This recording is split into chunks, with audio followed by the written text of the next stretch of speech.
Jas merah, jangan sekali-kali melupakan sejarah. Gagasan tersebut disampaikan oleh sang proklamator kita, Insinyur Soekarno.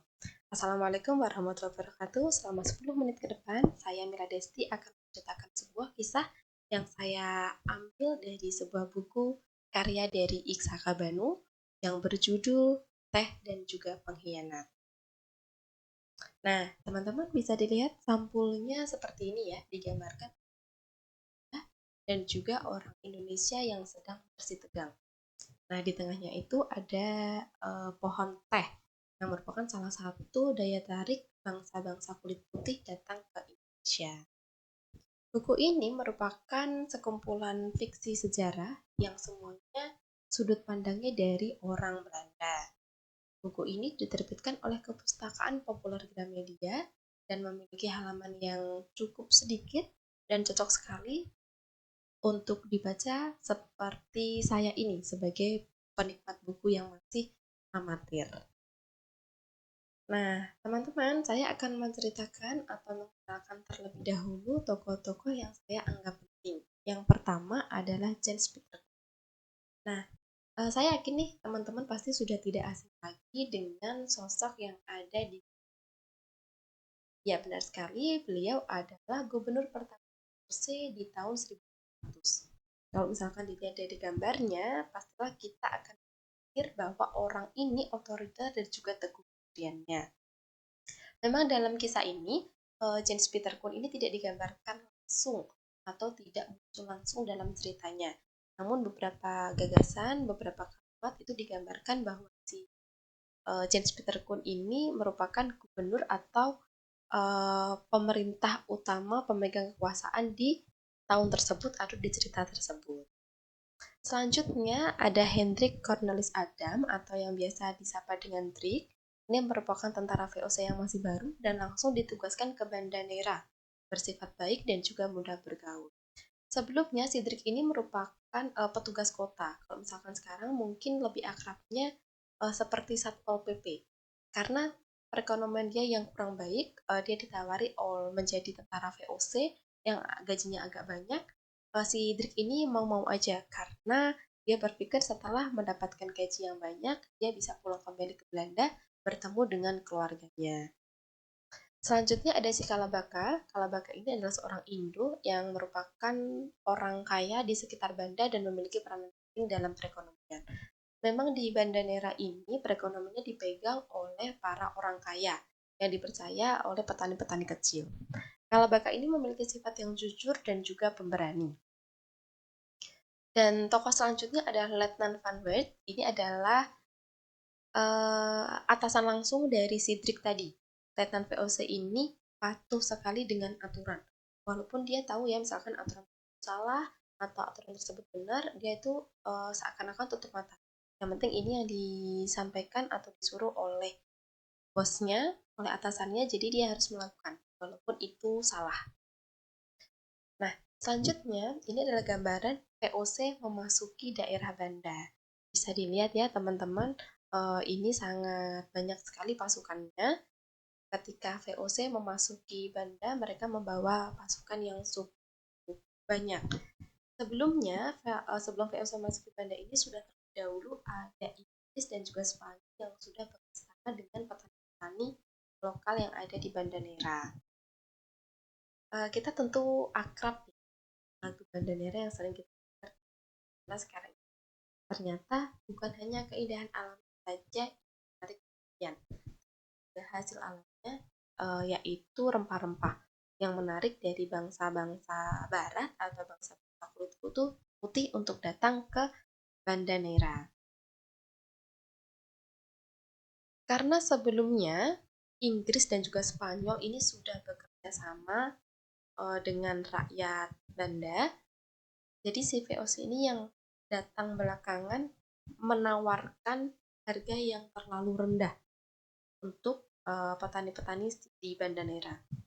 Tentu saja petani-petani tersebut tidak setuju dan memaksa si Kalabaka dan juga para orang kaya lainnya untuk melakukan perundingan kepada VOC. Inggris dan Spanyol saja bisa membayar mereka dengan harga yang pantas, tapi kenapa VOC yang datang belakangan malah memberikan tawaran harga yang paling murah. Kemudian si Kalabaka dan juga teman-teman orang lainnya ini menuju ke sebuah benteng yang dibangun oleh VOC. Di sana mereka dipersilakan masuk, diperlakukan baik seperti selayaknya tamu.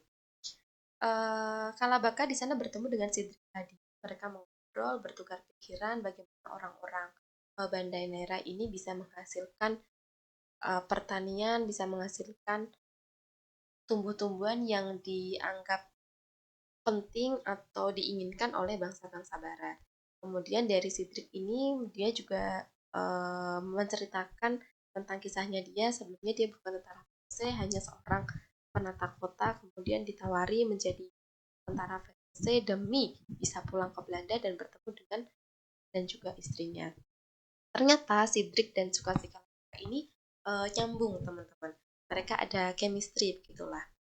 Tak lama kemudian si Tuan Van Beat ini datang dan menginformasikan kepada si Kalabaka dan teman-temannya kalau misalkan perundingannya ini belum selesai karena kesepakatan harganya masih belum deal.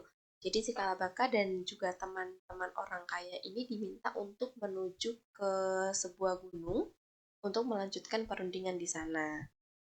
Si Kalabaka dan juga si teman-temannya ini tidak menaruh curiga sama sekali karena respon mereka sebelumnya di benteng tersebut sudah baik. Jadi mereka iya-iya aja karena tahu nantinya akan disepakati harga yang akan menguntungkan rakyat-rakyat kecil. Tapi teman-teman ya, sesampainya di gunung ketika fajar mulai menyingsing, tiba-tiba terjadi sebuah serangan. Karena di gunung itu merupakan ada pemukimannya juga ya, bukan merupakan lahan kosong. Di sana terjadi pertempuran antara orang pribumi dan juga orang militer. Para orang kaya ini berhasil ditawan oleh pasukan VOC. Sedangkan para petani-petani kecil, rakyat-rakyat biasa ini sebisanya dihabisi oleh si VOC ini. Ketika pagi mulai menyerang, ketika pagi mulai datang, akhirnya si para tawanan yang merupakan orang-orang kaya ini diajak turun gunung kembali ke benteng tersebut. Sidrik ini yang tidak ikut ke benteng sangat terkejut mendengar berita bahwa terjadi pemberontakan di gunung. Jadi informasinya yang ada di benteng adalah si orang-orang pribumi ini sengaja menyerang pasukan VOC di gunung agar pasukannya kalah dan si orang-orang pribumi ini memenangkan perundingan tersebut. Namun, Sidrik masih tidak percaya kalau si Kalabaka dan juga orang-orang kaya tersebut melakukan pemberontakan, apalagi mereka tidak disertai dengan senjata-senjata yang cukup baik. Tentu saja orang-orang pribumi ini kalah, banyak yang tidak terselamatkan dan hanya tersisa orang-orang kaya yang dijadikan tawanan. Sesampainya di benteng, teman-teman, ternyata orang-orang kaya ini seperti Kalabaka dan juga yang lainnya dijatuhi hukuman pancung oleh VOC. Kenapa VOC se-ekstrim itu ya kepada orang-orang kaya ini? Karena mereka ini dianggap akan menjadi provokator kepada VOC.